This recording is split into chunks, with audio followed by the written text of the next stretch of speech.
Good evening and welcome to the news roundup for Friday the 30th of June. Before we get into the news, please remember to like this video, share your views in the comments, and share the video with your family and friends. Reach them! Always make sure the message reach them! Now for the news in detail. 3 people are now reportedly dead following 2 connected shootings involving alleged criminals and the police in downtown Kingston.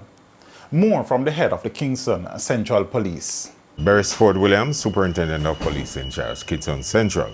So sometime about 10 o'clock this morning, a group of men traveling in a blue Toyota Vitz motorcar attacked, shot and killed a man who was standing at along Orange Street.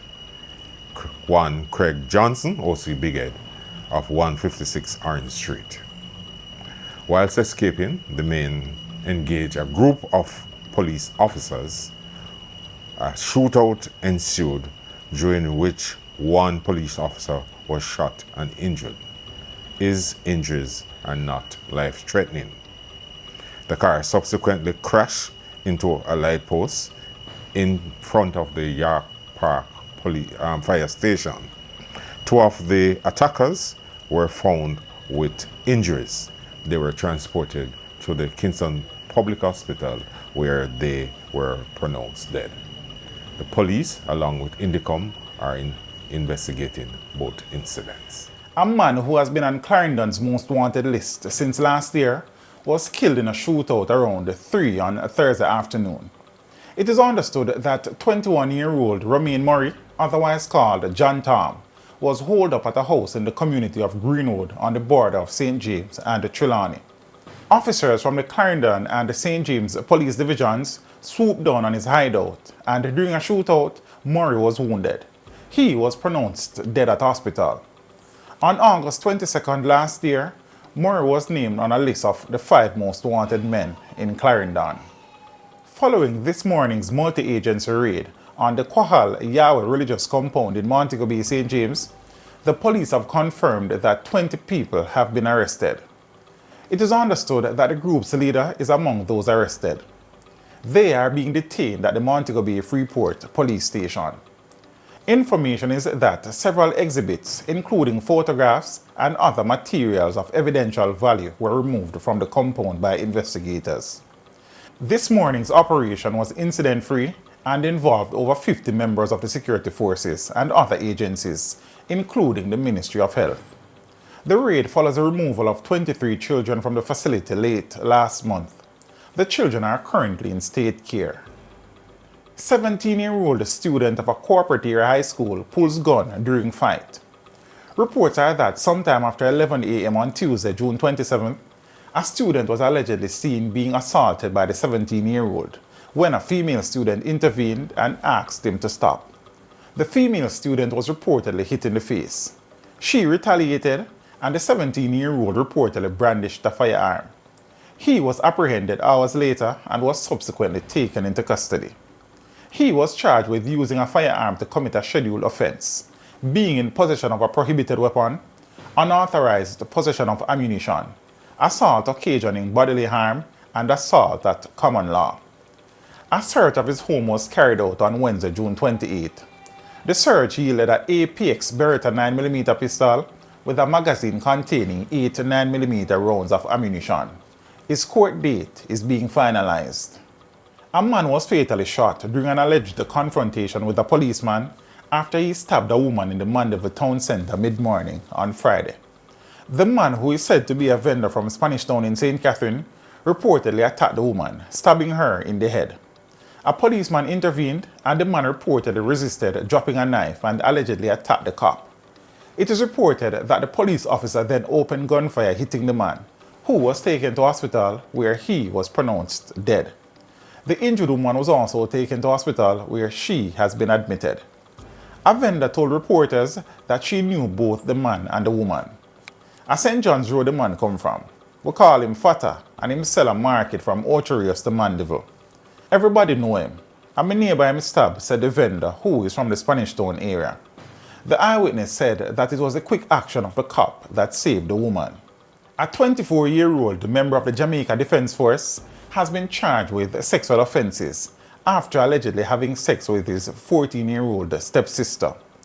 The soldier is charged with rape, sexual intercourse with a person under the age of 16 years old, and sexual grooming. According to reports, the allegations are in connection with a series of incidents that occurred between August of 2022 and May of this year. It is alleged that the accused and his stepsister were living at the same premises in Portmore, St. Catherine. While there, the soldier allegedly had sex with her against her will. The 14-year-old moved to another community in Portmore, and the accused reportedly went there and had sex with her twice. Earlier this year, the accused allegedly contacted his stepsister via social media. It was there that he reportedly made arrangements to meet up with her, which he did. On this occasion, he allegedly held her down and had sex with her again. The soldier was charged after a question and answer session with the police. His court date is being finalized. A man was killed and a woman wounded during a gun attack in Manchester on Thursday night. The deceased is 42-year-old construction worker Alfredo Ferguson, also known as Six or Blacks. It is reported that Ferguson and the woman were talking at a premises at about 8:45 when they were shot by a man. Ferguson was pronounced dead at hospital, while the woman is being treated for a wound to one of her hands. 23 people have been murdered in the parish since the start of the year, compared to 22 for the corresponding period last year. Still in Manchester, the police have charged a female high school student with creating public mischief after she claimed that she had been kidnapped when she failed to return home from school. The 16-year-old reportedly told her family that the kidnappers were demanding a ransom of $200,000. Deputy Superintendent Colin Johnson, Territorial Officer for the Area 3 Police, said the teen was reported missing on the 19th of June. She actually went to school, a prominent school in Mandeville, and then left to visit her boyfriend in another parish, and she overstayed her time, and she made some calls to indicate that she was kidnapped and a ransom was demanded, he said. The teen was subsequently located in the Greenville community on the 21st of June and charged a day later. One of two men found dead in a car on the Salt Pond Main Road in Spanish Town, St. Catherine on Wednesday has been identified as Orion Thomas of Bottom Bay in the Old Harbour. The police say Thomas had been operating the Toyota Probox as a taxi for about a year under contract. It was reported that Thomas and 3 other men went to Spanish Town to sell stolen goods on Wednesday morning. They were pounced on and shot by men with high-powered weapons. The bodies of Thomas and another man were found in the trunk of the car along the Salt Pond Main Road. A 3rd suspect remains in hospital. The 4th man is unaccounted for. The Major Investigation Division, which is probing the incident, says the deceased were known goat thieves. It is believed the men were killed elsewhere and taken to the location. A 64-year-old man is one of the 2 latest victims of gun violence in Westmoreland. Dennis Ramsey was fatally shot at his home in Petersfield, Withorn, on Wednesday night. At about 9 p.m., residents heard explosions and later found the elderly man on his veranda with multiple gunshot wounds. In the second incident, an unidentified man was found with bullet wounds sometime after midnight at Little Haiti in Negril. Residents reportedly heard explosions in the area and later found the man suffering from gunshot wounds. A state of public emergency was recently declared in Westmoreland following a surge in murders and shootings.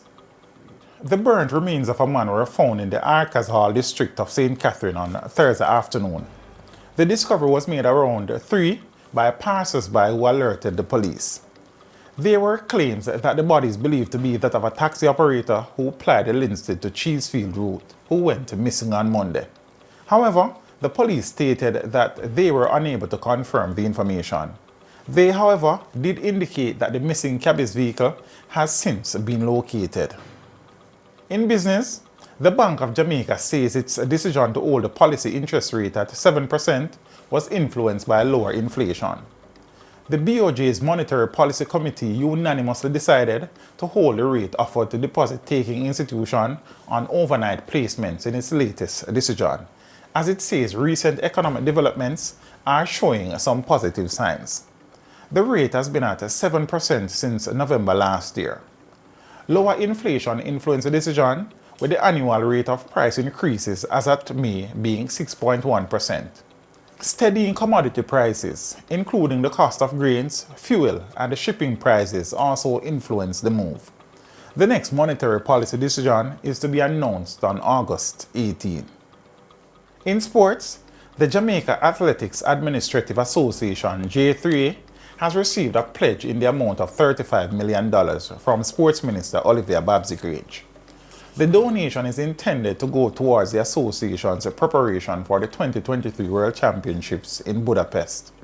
Grange committed $10 million for the National Championships, which begin next week, Thursday, and $25 million for the World Championships in August. And on the entertainment scene, Sean Paul's 2003 hit Get Busy was certified platinum in Germany earlier this week. The certification commemorated sales and streaming exceeding 300,000 units. Get Busy, produced by Stephen Lenky-Marzen, is featured on the Diwali rhythm. The video for the song, directed by Little X and shot in Canada, has so far racked up more than 220 million views on YouTube. And that is it for your news roundup for today. We would appreciate you liking this video, leaving a comment, and sharing the video with your family and friends. Have a good evening, and see you next time.